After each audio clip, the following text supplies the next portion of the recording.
Welcome everyone to Voices of Terminus show number 7. Powerful spells and abilities and the living codex are today's topics. We're going to go in talk about, well, obviously powerful spells and abilities, the living codex, and go over some general ideas when it comes towards spells. As you can see on the stream, we have some questions. How would you like to obtain your spells? Should there be class-specific spells? How many spells should any given class have? What advancements, options would you like to see, etc. And I'm joined today, as per usual, with Leksur, who's a bit under the weather, so please bear with him. And behind the scenes is our director, who is actually at fault today for the stream being delayed. And well, we also have Leksur, who was here last week with us as well. So say hello, guys. Hey, everybody. How's it going? So I'm going to go kick it off, and we're going to go through it. So we have powerful spells and abilities. In MMOs, it is common to find rare items out in the world by adventuring or crafting, but abilities and spells are more often learned from trainers or even just given to players when his or her character levels up. In Pantheon, however, many of the more rare and exotic spells and abilities are found, not at your local trainer, but from a wise sage hiding in the depths of a dungeon, or at the top of a remote tower. So, we're going to go through this now, and what's your thoughts, guys, on that? Yeah, I like that idea. I do not want to just be like, ding, level 7, here's 4 new spells. Like, I want to go get them. Mm-hmm. Yeah, I've always found it especially odd. if they're going to make the leveling process harder and longer, it gives you something to do. Yeah. To level, you know? Yeah, I've always found it odd in games where you level up and then all of a sudden it's like, oh look, all these spells popped into my head. Yeah. I mean, it's come to the point where every genre of MMO have the same way of people gathering their abilities or spells and whatever you want to call them. You know, you level up, it goes ding, you go either to a trainer and you get yourself 2, 3, 4, 7, 10 different new spells, and every time you level up you get either new ones or you can advance, you know, you get a more powerful one. And I think in today's day and age we're looking for something newer, something, you know, that gives it more a dynamic feel to it. Because if you look at the Pantheon Difference, everything is connected together. So none of the Pantheon Difference systems work separately. They all work intertwined with each other somehow. And it's the right way to go. I like the idea that special spells, or let's call them as they are, powerful spells or exotic spells as is written in the text, won't be from your local trainer. They'll be like hidden in the depths of a dungeon or in a remote tower, or you get them from a wise sage or something like that. And you know, that's what we were talking about off the air for the last couple of days, is these general ideas. So they seem to be going in the same direction that many players want the genre to go, especially when it comes to gaining spells. And we'll kick off with the first question: how would you like to obtain your spells? And with that question being asked, what we're trying to say is basically, normally you would go, you gain your level, it goes ding, you get your spells automatically, or you go to a trainer and you go and spend, you know, a bit of gold on your spells and you advance them. But is that what we really want nowadays? And there's lots of ways to go now, especially when we want the world to be dynamic. And why can't the spells be dynamic? And a general idea was basically, instead of just going out there leveling and you have, you know, you level up, you get your spells. Okay, obviously you're gonna have to start off somewhere.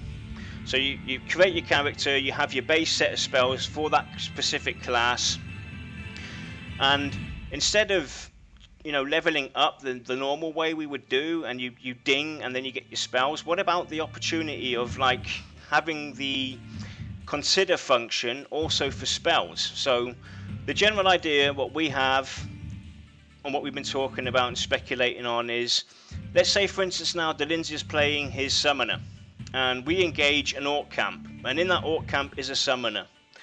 And instead of using the consider function as it is, you use it in the way where you can basically have a look at this other summoner, his opposite, enemy, his enemy basically as a summoner. He looks at it and he can see the abilities that this character has. Now, this summoner might have the possibility to summon minions or something like that. So with the consider function being advanced over to the possibility of him being able to either steal or snare this spell off the summoner, or try and gain its wisdom from it. So that's one general idea we had, and we were talking about mimic the spell. I mean, if you look at Final Fantasy, for instance, all the Final Fantasy games, they have steal, they have mimic, they have copy function and everything. And it would be kind of interesting to give us in this day and age more than just one way or two ways of gaining our spells, as we've known it to be standards in MMOs nowadays. We want something new. Yes, we're looking all for an old standout game like the original EverQuest, but that does not mean that the whole game itself has to be delivered in one solid package to replica EverQuest 2, because EverQuest 1 in its original state. So why not just slap on the graphics and be done with it? Basically, we want something new. We want new stuff, and that was one idea. You guys got any other ideas how we could obtain spells? Well, one idea that I've been kind of kicking around that was a little different was, if you're familiar with, say, Elder Scrolls Online, how you can check your bookcases and such for skill ups. You could do something like that, where, say, the same situation, summoner goes into and fights a boss who's another summoner or some other kind of caster. When you say caster, you think like beakers and books and scrolls and everything. You can make something there where it can be a random spawn. It can be, maybe he drops it or he dies and something becomes visible now or what have you. A book, he gets it, he reads it, he gets a new spell. And like in terms of being dynamic, to make spells dynamic, one thing that I would just be beyond ecstatic to see is if we would have the ability to not necessarily craft our own spells, but kind of manipulate our spells in terms of, like, say you kill that summoner boss, he drops, fireball, because you didn't have that. Well, you can be a little more dynamic in the fact that you can say, well, okay, I want this to do less damage, but I want its radius to be larger now. So it kind of customizes it to your gameplay. Yeah, I think that might be, well, like I said, everything's speculation at this point, but maybe with the living codex is that you have your base spell, and then you can modify it, how you like it. Yep. I mean, yesterday, me and Kodiack, we were talking about the spells in general, and almost touching. This is touching a bit on the living codex, basically, but we'll get into that later. But what I'm trying to bring out is the fact of, why can't we do a similar thing to our spells like we do with AAs? So instead of dinging every 5 levels you get new spells, or every level you get new spells, you go to your trainer, or whatever, how you achieve them, you have a set core of spells. And this touches on some of the questions later on, but to get the general picture, imagine now we have a set number of spells of 10. That's all we're going to have. And why that's a good thing is for the simple reason, we can then take that spell, and that spell levels with us. You don't just get it and it stays as it is. Obviously, when you level up, you have more wisdom, etc., etc., and that obviously influences the spell as well. But what about the spell also being leveled? So it starts off at level 1, and every time you ding, that spell gets powerful. And once you've reached, let's say, level 5, you can then go and advance that spell. You can put AAs into it. So Dao, as a summoner, would have, like, I don't know, a Frost Blast or something. And now he can, once he's reached that level, that spell's been powered up, he can then advance AA points into that spell and turn it into a Frost Blast that has an area of effect on top of it. So the reason why we think this is also an interesting idea to go is for the dynamic of grouping later on. So you can then basically take 2 summoners with you, or 2 clerics with you, or 2 rogues with you, and because they'd be so variant, they'd have different spells. So the summoner A would have the Frost Blast, and summoner B would have the, I don't know, Lightning Strike, or also have the Frost Blast, but he has the Frost Blast with an area of effect on it, and the other one has, you know, a damage over time on it. So that gives they're still the same class, and they have the same abilities, but they're still different. And that way, there's, you know, because it's typical in groups nowadays that when you go out and look for a group, it's either you're looking for a tank, you're looking for a damage dealer. Then you ask, what kind of damage dealer are you? Well, I'm a melee damage dealer. Well, we've already got 2 melee damage dealers in the group. We don't need another one. We want somebody who does magic damage. That would almost eradicate that discussion you would have with other players. Absolutely. And I think that's something that MMOs are sorely lacking, and something that's probably more needed than a lot of the innovations that studios are coming up with these days. Yeah, I think so. I mean, look at the whole picture.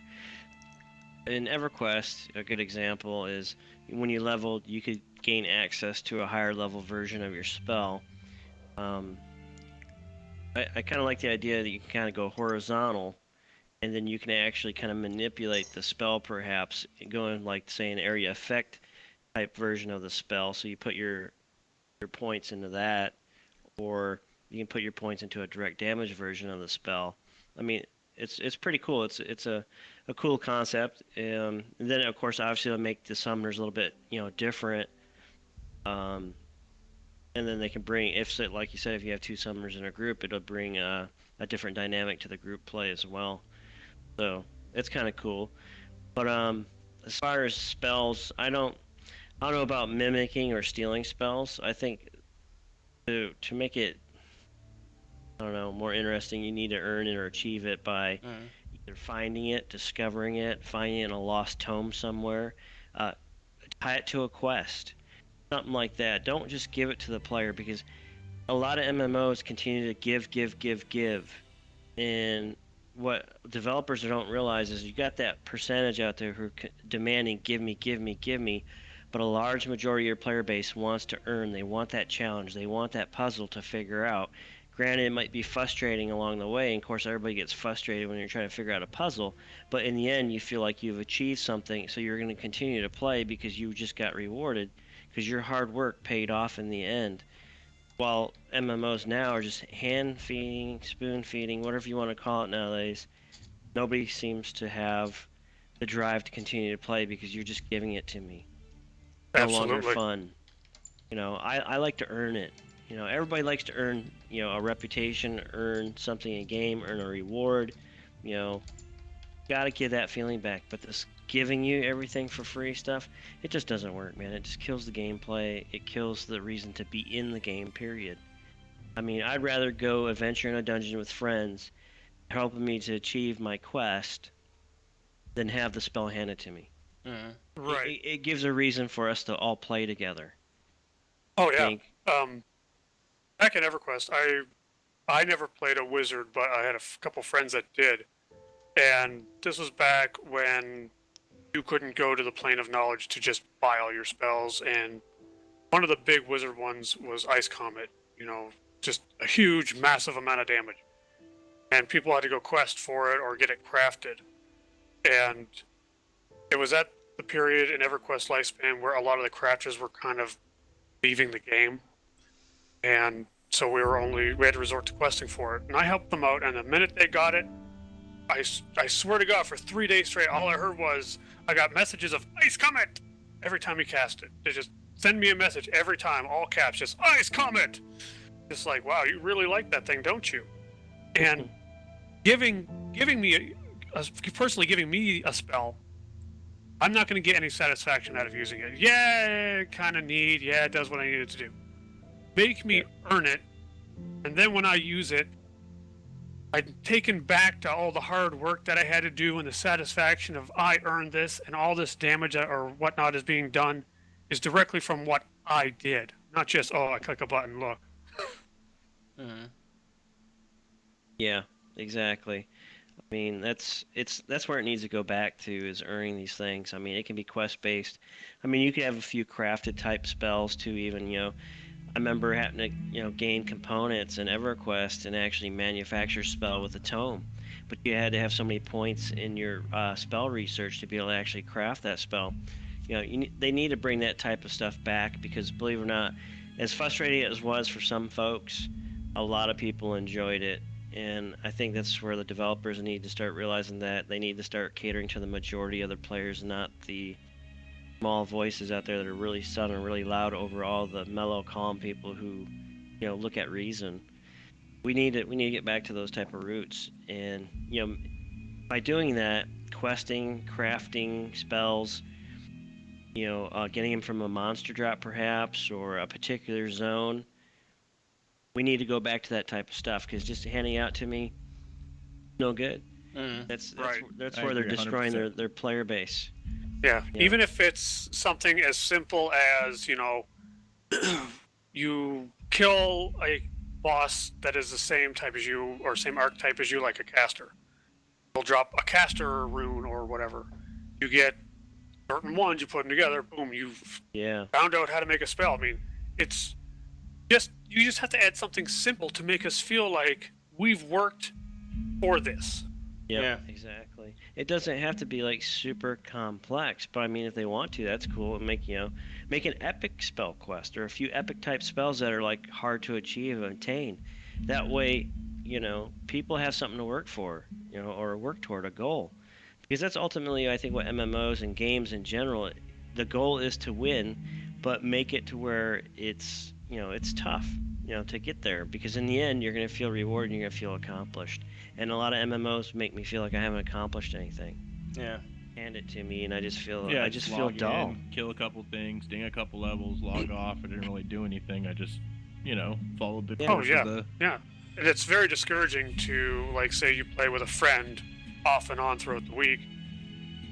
He's 5 levels ahead of you, and he's all super badass, telling you everything that's so cool about his character. Now you're the same character, you're just a little bit behind. What You about grind- the But what about the idea, guys, of with this, touching on the spells? Should we know what spells are available? What I'm trying to get at is basically they could say, right, guys, there is like 15 spells out there for said class, but we don't know what they all are. Should we know from the get-go what spells are available to everybody's class, or should we try and find out? And because that would give us a wow effect as well, and that would make it special, because you'd actually have to physically go out there, and you'd constantly be on the lookout to see if there's something new. Base spells, like their base spells, like a wizard's gonna have a nuke and an AC buff or something, summoner's gonna have a pet and whatever. But as far as modifying this, yes, they should have to go find those things to modify. yeah, like, I agree that, yes and no. You should have, like, just very, very base idea of what you're going to get. Like, that an elementalist is obviously working with elements, so he's got fire, ice, and whatnot. But you can still branch all of those spells off, and I don't mean to the extent of this example, but take old or vanilla WoW. You had a sword that usually had a suffix to it or a prefix that modified it in certain ways. You could kind of do that with the same thing, almost make like, fireball of burning versus fireball of exploding, They're technically two different spells. Instead of a burst, yeah. Yeah, they're technically two different spells, but they're from the same almost category. Yeah. Yeah. And I understand that, like, the downside to that would be your spellbook's going to become hugely bloated. But if you create a very intuitive interface, you could have 20 million spells, and you'll just have your certain favorites that you'd like. Yeah. Yeah, but if we go back to like what I am participating with the living codex thing is, right? So you have your base fireball, right? That's your base fireball.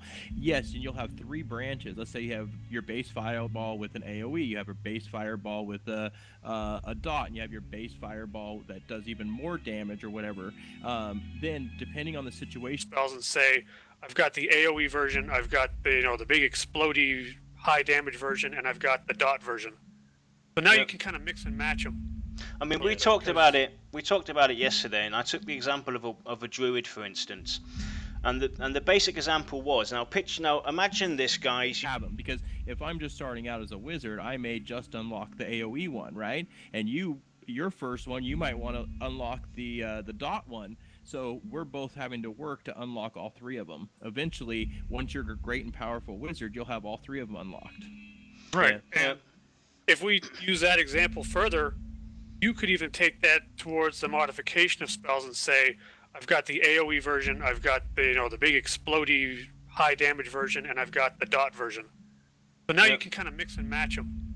I mean, we talked about it. We talked about it yesterday, and I took the example of a druid, for instance, and the basic example was now imagine this, guys. You have two druids. They're both from the same race. They have the same stats. They have the same armor on. Everything is completely 100% identical.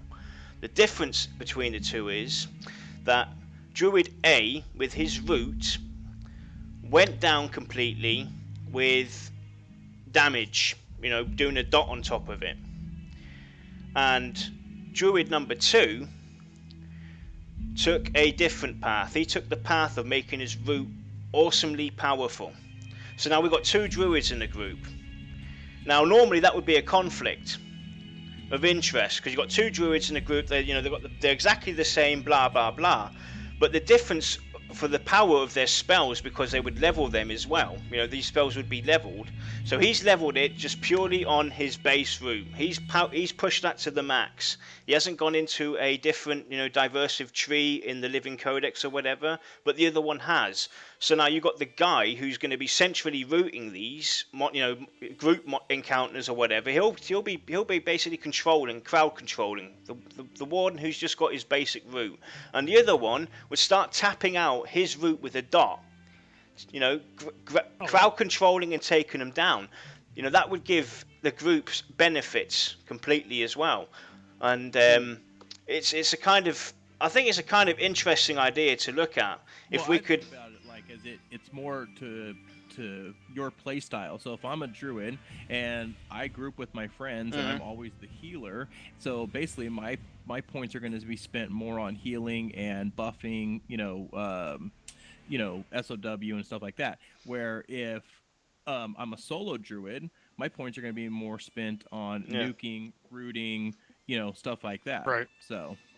Yeah. So you can spend and I say points, but I think that you should level that. So the more you use that spell, you should each spell should be leveled independently. Yep. I think so. Like if you're a root and nuke type of person, then those spells should advance faster than your healing spell. Yep. Yeah. Absolutely. Not to go off topic real quick, but just let anybody know out there, our listeners right now who are watching in Twitch, or you watch this video later on. Remember, we're just speculating. We're coming up with ideas. Presenting them to developers. You can present your ideas on the forums. I'd go sign up and be a donator today. Donate to a pledge. But just a disclaimer: we're just speculating on a lot of ideas here. This is not actually what the devs are coming up with. We're just speculating, giving out ideas and what our thoughts are about the MMO and what we'd like to see. So just remember that. That's our disclaimer. We always tend to forget sometimes to put the disclaimer out there for anybody as well. Yep. Reminder. Thank you, Dal. Continue. No, I just think that if you're a wizard and you have a fireball, an ice comet, and some type of whatever energy blast or whatever, and you like to use fireball all the time, so your fireball should get more and more and more powerful, or your ice comet may just stay dormant. You still have an ice comet, you can still do your job, but your fireball is becoming more powerful the more and more and more you use it. And the right, reason and that would make complete sense, because you doing something over and over again, you're going to refine your skills at it. Yeah. And the thing is, it's just like any skill, and I always use EQ1, but you have to level up your skill, divination, all those ones or whatever, just by casting the same spell over and over and over again. And this is the main reason why I wanted to get this topic out there today, because when we talk about game companies, MMOs, and all this stuff, every MMO tells you about your class, your character is unique. At the end of the day, that's BS. That is BS in today's MMOs that are out there. There's nothing unique about my freaking class, the way it's being skilled. And with these, speculations and ideas and everything we're throwing out there, this would truly make everybody's class, everybody's character unique because of the way you actually skill and level your spells is on top of it. Like Kodiak's pointed out, being a pure rooting and dot druid instead of being a healing druid. So you'd have these two druids gone down two different paths. They're still the same class, they still have their basic spells, but the other one's so powerful in rooting and the other one's so powerful in healing. So what they would do is they'd go into the dungeon or whatever together and they would make a super druid.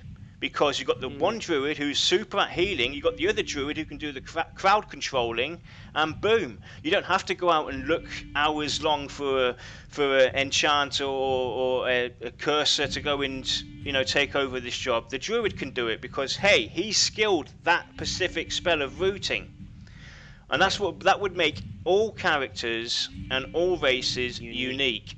Yep. Truly unique. That would actually fix, or at least address, two of the issues that I have with most MMOs these days. The first one being that everyone's just cookie cutter. Yeah. There's no difference. This Retribution Paladin is the same as that Retribution Paladin. Never different. So that would change. That would effectively change that. I mean, there would be people who are similar. Like, basically, based on your play style, how you like to play your class, you earn experience in those spells or those abilities just by using them that make them more powerful. Yeah, right. And I think too, and since we're on this subject, kind of bringing the faction part of the game too, with the spell system, I think faction can also determine some of your spell abilities or before you've attained certain spells. Like if you play your character a little evil, you're not going to be able to obtain some of the nicer good spells, for say a healing spell, for example, because you're going on the evil route. Now instead you of can a only life use tap instead of a heal. Exactly. Yeah, see, I really stuff like that idea. Then that really makes it even more unique and more diverse, because now if you play your character in between good and evil, now you have more of a neutral set of spells. And then if you play your character toward more good, then you're going to have a wide variety of... Thanks for the follow. How you play your character. Exactly. Either you can turn that heal into a life tap, or you can turn that heal into like a area of effect heal. Yeah, heal your other people. Exactly. So now some of those spells out there that you want, you can no longer obtain because the way you chose to play your character based on your faction. And nobody can say, they just screwed me. No, it's the way you played your character. Exactly. Yep. So now you have an option to go good, evil, or neutral. Just kind of like the D&D style. I mean, that would really enforce you feel like your character is tailored for you. Exactly. And it would take away the elimination of people going, well, we've already got this class in the group, or we've already got two druids in the raid. It would change the complete dynamic. But I don't want to get it to where every class can do everything either, no, definitely not. Right. No, there should be there should be limitations, definitely. You'd have that's what I'm saying. With the faction based, you're going to be limited. You're going to be limited to a little bit of side of the evil side, but you still can manipulate those evil spells with your points, or like I said, you could be in between all three. I mean, you could have a variation depending on your faction. Yep. So depending on your faction standing at this day, and you go to copy that spell you got, or whatever, how you ever obtain the spell, you've had that spell. But now you say you start going down the evil path. Guess what? You just cut yourself off to some of those other spells. See, so that's where you have to. How you can modify it.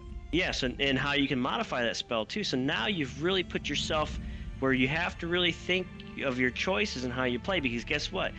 You make your choice. You can't blame the developers.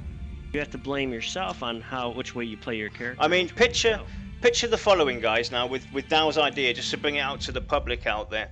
Now let's take again, I'm going to take the druid, okay? The druid now has the druid ring ability. He can call up a druid ring ability that could port you anywhere. Now, because of, depending on where his faction is leveled, evil, good, in the middle, neutral. Neutral would basically, with the druid wing, would offer him and the group as an ability to port anywhere.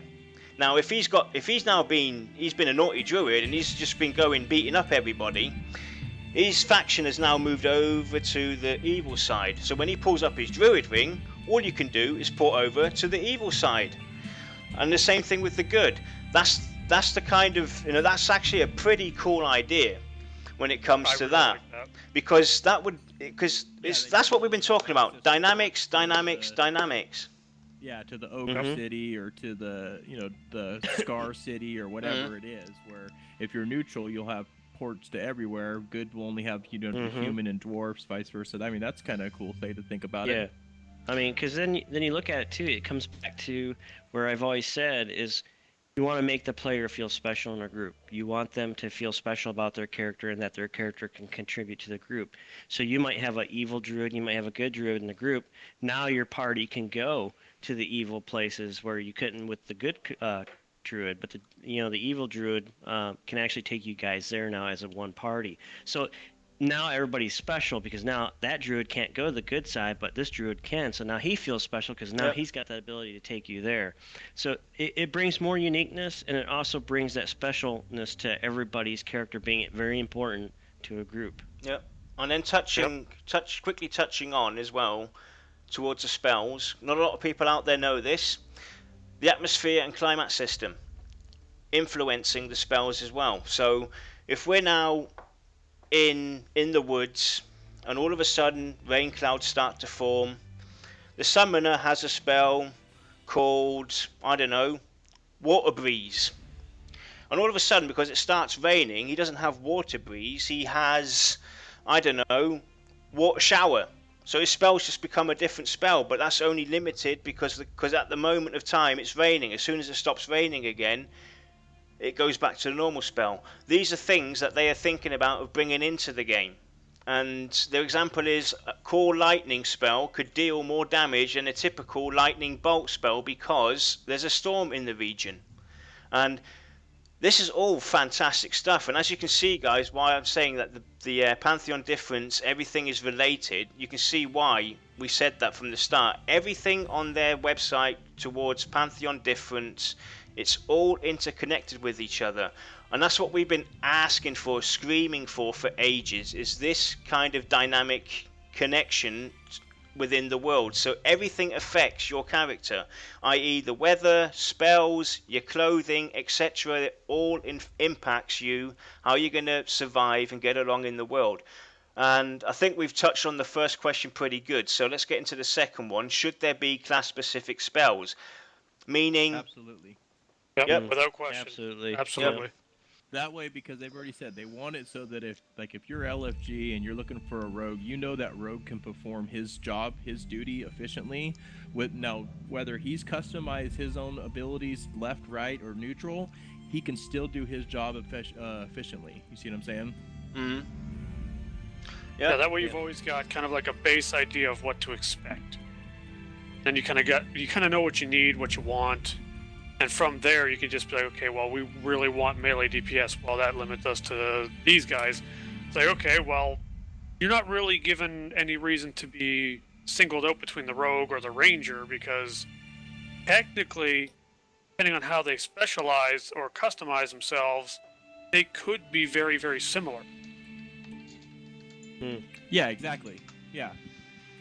Because a ranger may take the offensive role instead of the ranged role, the up-in-your-face role, which then makes him similar to a base rogue, where you know what I'm saying. So he may be combat-wise the same. Yep. Yep. And they shouldn't, and they should never back down from class-specific spells. If they give it to us, it should be there, period.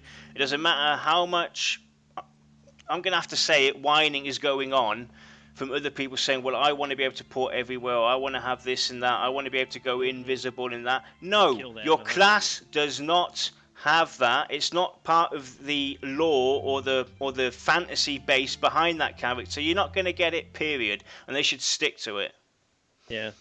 Yeah, well, it's like, when Pantheon comes out, obviously I'll be playing it. I want to play a Dire Lord. I'm just the evil tank kind of guy. I love that class. Mm-hmm. I accept the fact that there are limitations to my class, but that's what makes the game interesting. It's not what I can do; it's what I can't. What I have to go talking to other people for. Mm-hmm. Because I mean, You not be a jack of all trades, be a bard. exactly. Yeah. Yeah. Jack And of all trades, a master of none. yeah, if I want to travel, then I'm gonna have to actually actively seek out the people that are gonna cut my travel time down, or I'm gonna have to hoof it. Yep, you're gonna have to either seek those people out or hoof it. Pay the price of not socializing with other players because it is an MMO. Right. So let's touch on the third question. How many spells should any given class have? What I mean with that question is, should we limit the spells we acquire? Should we have a set base? The amount of spells you have, there should only be a limitation of how many you can have at any given moment. Mm-hmm. So it makes you think about, hey, I'm heading into this dungeon, strategize, or I'm heading into this scenario. I need to load up X, Y, and Z to be efficient, you know? Right. Yep. Well, it's just like EverQuest. You know, you only had so many spell slots that you could have memorized. Yep. That made every single slot that you had worth its weight in gold. Exactly. You had to know exactly where you were going, exactly what you needed. And there has been more than a few times that I've run into a dungeon or a raid or something with a group and going, oh my god, I wish I had this memorized, but, you know, I have no room for it.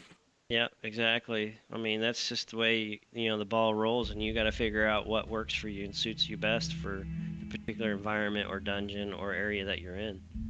But it brings back that tactical strategy, and it kind of goes back to the magic resistances and stuff that MMOs have gotten away from too. Like certain spells can, penetrate, spell resistances, fire, magic. I mean, they need to bring that type of core gameplay back. That's why absolutely. I said, like having the same base spell, but if you have the AoE version or the dot version or the whatever, right? If you're going into a zone that has a bunch of like non-aggro type stuff, you're not going to want to use the AoE because then it's going to pull a bunch of extra mobs that your group can't handle. So you're going to want the single target version of that same spell, so you're only hitting that one and not getting a bunch of random adds. Yeah, because you're using an AoE. And kind of piggyback off that too is like, this comes back to kind of the spell deal as well, as far as like you said, put points in your spells. Let's just say, for example, your direct damage spell actually penetrates magic resistance better, while your AoE spell of that version, you put points into it, actually does better with fire resist. So the same spell that we just broke up and what you decide to put your points in will make it better against the different resistances a mob might have. So the direct damage version is better at magic, while this one's better at fire resistance. So then the player also has to strategize, what do I want to use, to go up against these mobs. So it's going to make the dynamics of the combat also more interesting as well, because you might, like we said, have that evil druid and that good druid, and the root spell's better, and it gets through better and doesn't get resisted by this mob who has high magic, because that root spell can actually defeat the high magic resist. So that brings in a whole new combination of the combat, I think, too, as far as putting your points into your spell effects and stuff like that. Yeah. If that made sense. Sorry, I'm kind of rambling. I'm trying to put it all Well, together. that also means, it made perfect sense. According to the Living Codex, right? Let's say you have your base plus 3 alternatives of that same spell. That means you have to really decide what you want to do. Do you want that spell to be a dot? Do you want that spell to have a resist? Do you want that spell to be an AoE? Or you have to really decide on how you want to do it. Exactly. All right, let's go and let me just butt in real quick. The last thing, once you decide that, the player can't go back and reset that, because you developed that character well, I think that you way. could, but it would just be a huge, like it would be Penalty? a huge fee? penalty. Like you would have to, I mean, it'd have to go be the Master Sage's floor for a month or something, Yeah, it had to be something very penalizing, because then you'd have people trying to change and manipulate the gameplay and the combat. And I think you really have to be set back if you decide to do that. Because I think that's what's ruined a lot of MMOs now. It's like, oh, my buddy Frank just did that, so let me go up to this trainer. Oh, I got 1,000 plat. Boom. Now I can be just like buddy Frank here, because he plays his character that way. I think we need to put an end to that type of play, because that's what's killing MMOs as well. Right, because we basically touched on the very last question, what advancement options would you like to see? We've already basically gone through that, so I'm going to go and switch over now to the first part of the Living Codex, and I'll go and start reading this off. So, the Living Codex. This extraordinary book will serve as the complete compendium for your class special abilities. The first section of the Codex, labelled Essential, will contain the host of standard abilities that characters can naturally train throughout their lifetime. However, in Pantheon, many of the most powerful and exotic abilities can only be found out in the wilds of Terminus. From heavily guarded treasure vaults, dangerous enemies, and unimaginable locations, these most powerful abilities are written on legendary parchments known as Prime Scrolls. The second section of the Codex, labelled Transcendent, is built for the scribing and intensifying of these powerful Prime Scroll abilities. Once scribed, players will be able to memorize a total of 10 abilities, so there we have the number that can be given, mixing both essential and transcendent abilities as desired. Once memorized, players will be able to place these abilities on their ability bar, giving them full access to their use. The accompanying image shows the transcendent section of the Living Codex where Prime Scroll abilities will be scribed. I'll show you guys that in a minute. The Prime Scroll will only fill the top portion of each page. Underneath there will be 3 empty sections that the player can mark with special items which will further enhance the primary ability. And then it goes on to these 3 sections are: Seal of Amplification amplifies the bonus modifiers for mana climats that affect the primary scroll's mana color. More powerful seals will increase the bonuses. The second one is Brand of Resilience. Lessens the negative modifiers for mana climats that affect the primary scroll's mana color. More powerful brands will decrease the penalties.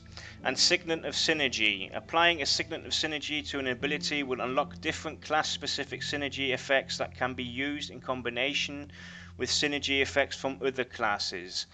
So it's kind of like the heroic ring in EverQuest 2 and stuff like that. Sometimes to awesome effect. However, the primary scroll ability must be capable of synergy effects. Not all will be. And this is what the Living Codex looks like. So as you can see at the top, they were talking about that's where your base spell, the essential spell, would go. On the top, and at the bottom 3, from the left to the right, you've got these 3 updates: Seal of Amplification, Brand of Resilience, and Signet of Synergy.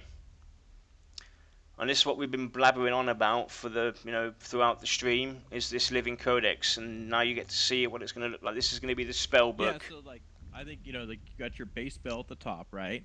Now, as far as will you be able to interchange those ruins? Because if that's the case, then that kind of says that we're talking about. Like, you can add a dot to it, or you can make it more powerful, or you can, put a resist ruin in there, or a damage amplifier in there, whatever. Okay, but I don't want to be carrying around 300 different ruins and gems and amplifiers and stuff like that. It's just going to fill up my backpacks.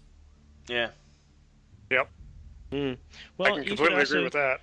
Or you could do it where you get this, like go back to D&D, like you got the runes in a little leather pouch. So now you got a leather pouch inventory that strictly holds all your runes and only runes. Yeah, your ruins, your amplifiers. What was the other one? They're all in a little inventory. It was the middle one was ruin, the top one was amplifier, and the synergies. Is that what the third one was? Yeah, the third one's a Signet of Synergy. Synergy.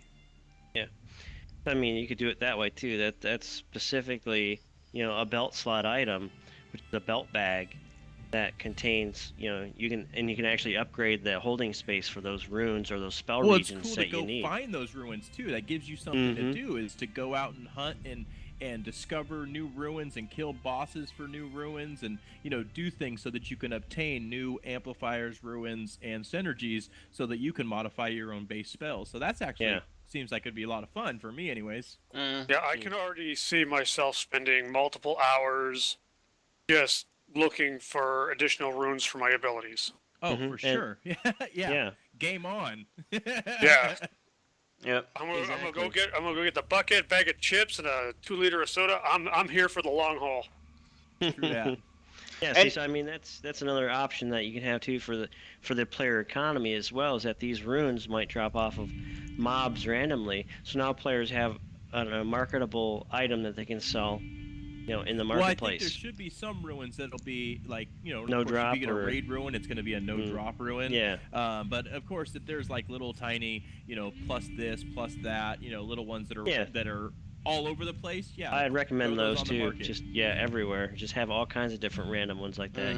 1 through 5, 1 through 10 pluses.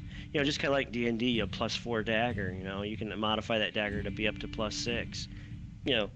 Just an idea. So it don't take up your main inventory, but it's a little spell pouch on your side with your regents or something like EverQuest 1. You had to have potion pearls. pouch or whatever. You had to have the pearl for the air pet. You had to have Melchite for your earth pet, and et cetera, and so forth. So you have to be able to carry some regents with you too for your spells. You need to bring that type of play back too, where you actually consume the regents. Because right now it's just, hey, I can cast a pet and be done. Oh my god, let me go kill 10 bats real quick so I can levitate people. Yeah. Yep. So Or any just get a any mage to summon your ring of flight. any ideas from chat towards this topic, or any questions or anything like that? Yeah, I know. I Thanks noticed for that. the host. I noticed that Bond674 was saying about the spells dropping or the spells just being handed to you. He's completely opposed to that. Sounds like he or she is opposed to that idea as well. So I think a lot of players are thinking along the same lines. Is they want a challenge. They want to be able to search and find it. Yeah, nobody wants easy mode. We want easy mode, go play WoW. Yeah, go play another MMO with easy cookie cutter mode. Yeah, That's you why want I an try to easy tell MMO? players. Close your eyes and pick one, because I guarantee it's going to be easy. Oh yeah, Oh, they're yeah. all out there. It's just ruined the market, and I think developers don't realize that's where they've taken the market. Is they've actually ruined it. And the argument from people. This last week, a bunch of us in the Discord have been playing P99, and I'm telling you right now, because I didn't experience back, with the beginning. It is freaking hard. There's no there's no map. There's no, I mean, Yeah, there's no traveling, maps. You gotta run, sit and wait for a boat. So I don't want it to be that hard, but I definitely want it to be challenging.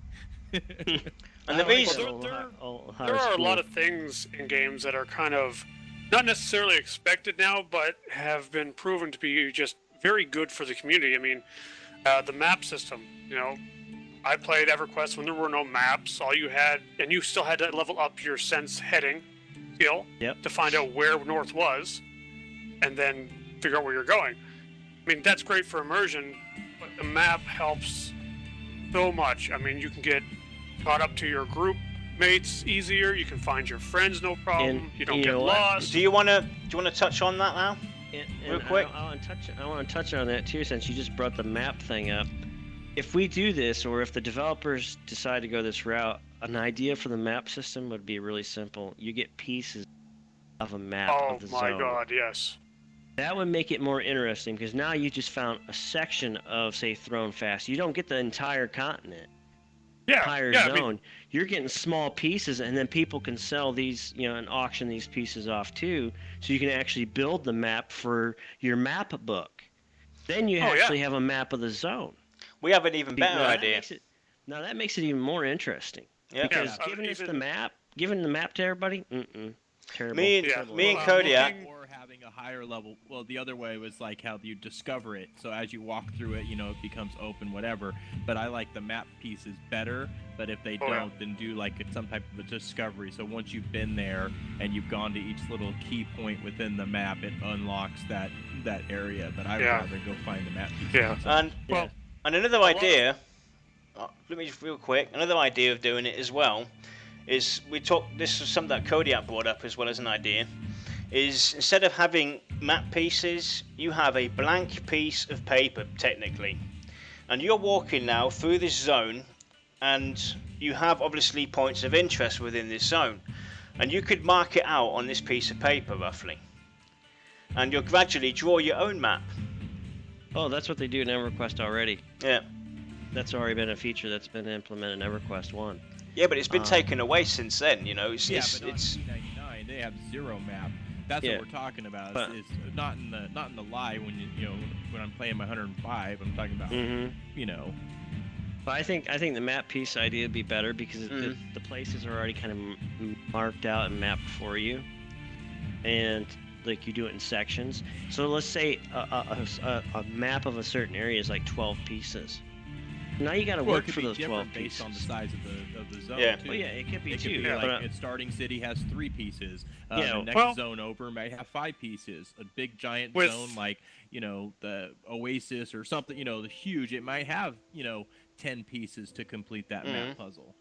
Because Right, I think well- that's more interesting, and it gives, like I said, it's more player interaction, more stuff to trade and sell and barter for in the player economy. Or we talk Yeah. like what we were talking about dispositions. You may have to go into the bar in that city, talk to the drunk dude, lose at a game of cards, and then you obtain his map.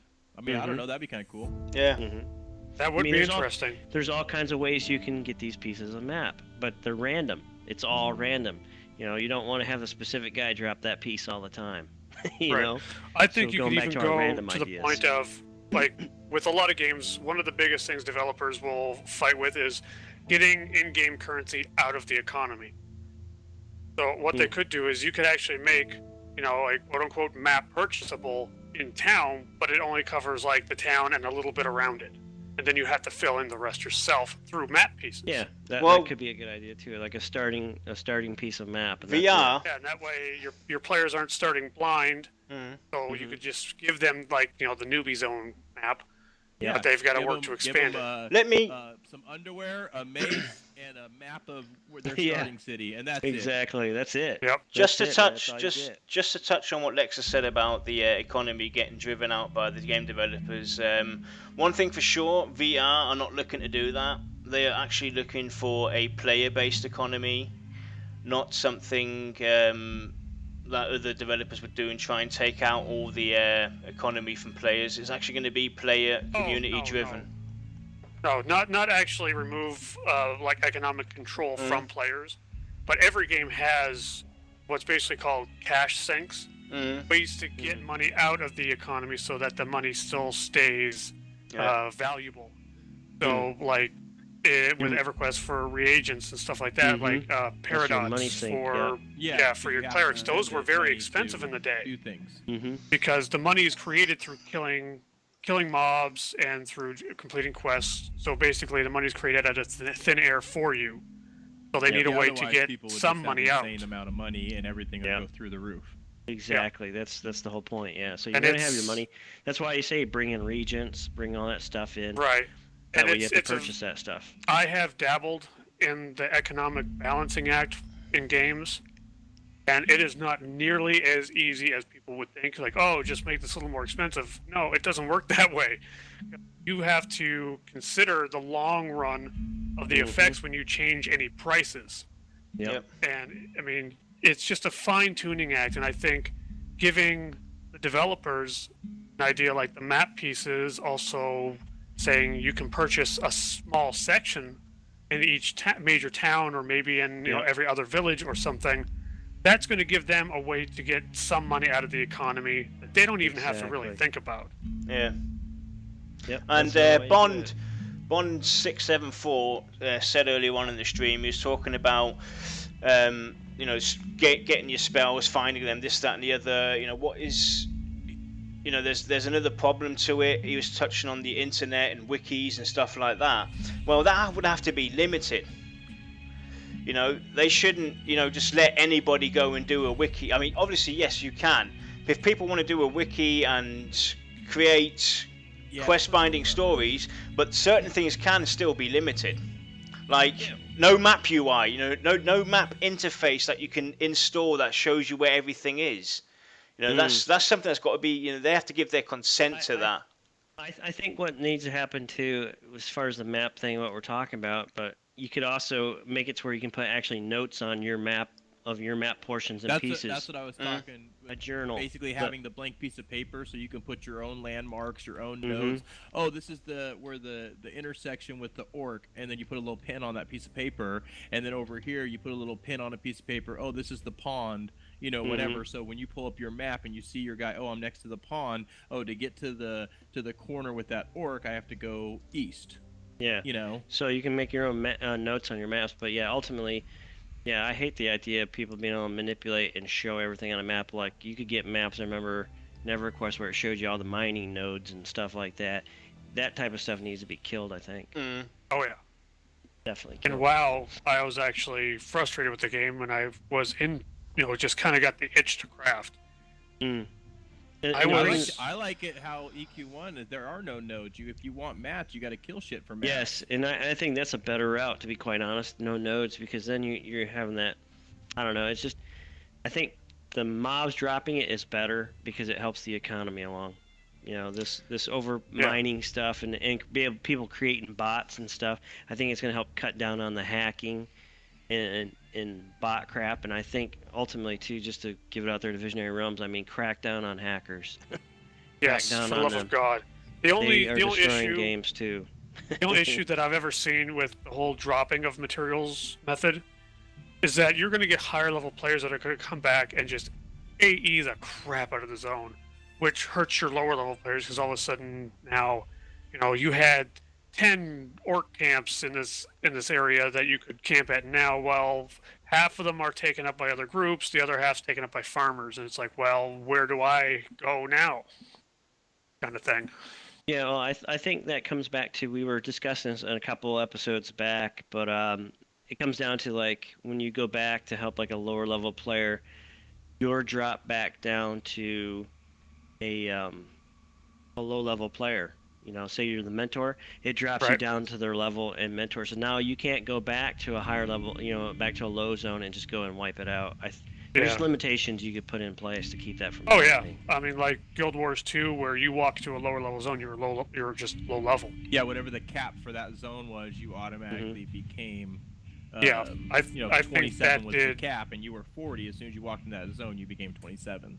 right. I Mhm. think that went a long way for helping stuff like farming. Yeah. Anything else related to the actual topic, guys? Not to be the No, spoiler. we can talk about everything for a long time, but as far as those topics, I'm good. So any No, other thoughts from outside of the stream itself from chat?